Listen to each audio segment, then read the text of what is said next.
প্রাকৃতিক সৌন্দর্যের লীলাভূমি আমার প্রাণপ্রিয় বাংলাদেশ। এই ছোট দেশে রয়েছে প্রাকৃতিক সৌন্দর্য, প্রচুর পরিমাণ প্রাকৃতিক সৌন্দর্যে ভরপুর আমাদের এই বাংলাদেশ। এই বাংলাদেশে রয়েছে ছোট বড় 64টি জেলা। 64টি জেলার মধ্যে মুন্সিগঞ্জ একটি ছোট জেলা, আর সেই মুন্সিগঞ্জ জেলার অন্যতম ছোট একটি উপজেলা হচ্ছে লৌহজং উপজেলা। তো আমি আজকে আপনাদের নিয়ে এসেছি লৌহজং উপজেলা এবং লৌহজং বাজার দেখানোর জন্য। তো আপনারা ইতিমধ্যে দেখছেন ভিডিওতে লৌহজং উপজেলায় যে বাজারের দৃশ্য। আমি এখানে এসে সব থেকে বেশি থ মেরে গেছি বা অবাক হয়ে গেছি এই কাঁসার কলসগুলো দেখে। এখানকার দুধ ব্যবসায়ীরা কাঁসার কলস ব্যবহার করেন দুধের ব্যবসার ক্ষেত্রে। এই জন্য বাংলাদেশের মুন্সিগঞ্জ জেলাটা খুবই বিখ্যাত, আর বাংলাদেশের মুন্সিগঞ্জের বিক্রমপুর এলাকাটা এই দুধ ব্যবসা মিষ্টি ব্যবসার জন্য খুবই বিখ্যাত। তো এবার আপনাদের নিয়ে গেলাম মুন্সিগঞ্জ যে লৌহজং উপজেলা রয়েছে, সেই লৌহজং উপজেলায় কোথায় দুধ ব্যবসা হয় সেটা দেখানোর জন্য। এ দেখুন কলসে করে, কাঁসার কলসে করে দুধ নিয়ে এসেছে বহু ব্যবসায়ী, আর এখানে দুধ বিক্রি হয়। আমি দুধের দাম জিজ্ঞাসা করেছিলাম, প্রতি কেজি দুধের দাম 80 টাকা করে।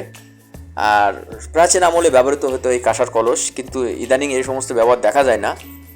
তো আমি মুন্সিগঞ্জের লৌহজং উপজেলায় এসে এই কাঁসার কলস, এত কাঁসার কলস ব্যবহার দেখে আমি অবাক হয়ে গেছি। আমি দাঁড়িয়ে দাঁড়িয়ে ভেবেছি, ছবি তুলেছি, ভিডিও করেছি।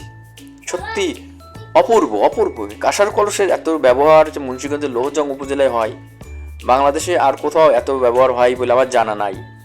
তো এটা হচ্ছে কাঁচা বাজার, লৌহজং উপজেলা কাঁচা বাজার। এবার চলুন মাছ, যেখানে মাছের বাজার বসে সেটা দেখাবো। তো আজকে বাজার শেষ হয়ে গেছে, সবাই চলে গেছে, কিন্তু মাছের বাজার যেখানে বসে এই যে সেখানে আপনাদের এনেছি। এটা খুবই একটি আটো ছোটো মাছের বাজার। তো একজন ব্যক্তি এখানে আমাকে একটা কথা বললো, এই যে এপাশেও কিছু মাছের বাজার হয়েছে। এই দাদা দাঁড়াতে মোবাইল, উনি বললো যে দাদা একটু ভালো করে ভিডিও করুন যাতে সবাই জানতে পারে।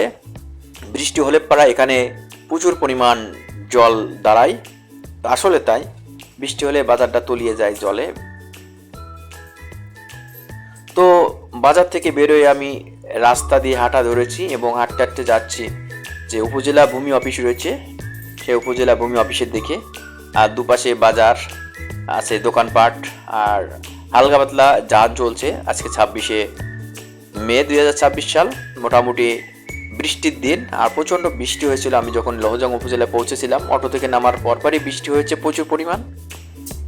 তো বৃষ্টি মাথায় আমি একটি চায়ের দোকানে গিয়ে বসলাম এবং সেখানে বসে চা বিস্কিট খেলাম।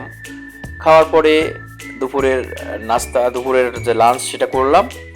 আর লাঞ্চ করার পরে তারপর আবার ঘুরতে বেরোলাম লৌহজং উপজেলা বাজার এবং এর আশপাশ। তো বাজারের ভিডিও করার পর হাঁটতে হাঁটতে আমি লৌহজং যে ভূমি অফিস আছে সে ভূমি অফিসের দিকে যাচ্ছিলাম।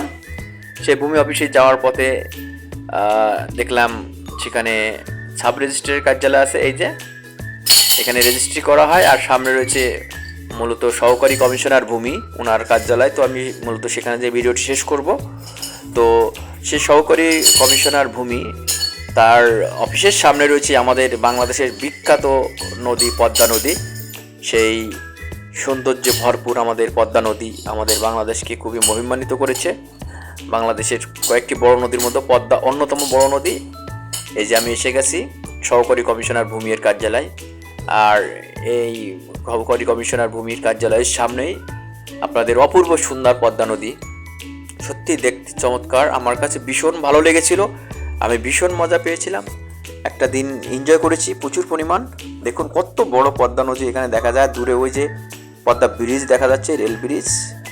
তো সবাইকে ভিডিওটি কেমন লাগছে সবাই জানি না, তবে আমার খুবই ভালো লেগেছে পদ্মা নদীর এই যে জলরাশি দেখে। আর মেঘলাচ্ছন্ন দিন আমার খুবই ভালো লাগে, বিকজ আমি বৃষ্টির দিনে জন্মগ্রহণ করেছি। আর এখানে একটি বট গাছ রয়েছে, পাকুড় গাছ বলে, এটা বট গাছ নয়, পাকুড় গাছ। এই দেখুন কত সুন্দর একটি পাকুড় গাছ। আর এটা হচ্ছে সহকারী কমিশনার ভূমির অফিসের সামনে। তো ধন্যবাদ।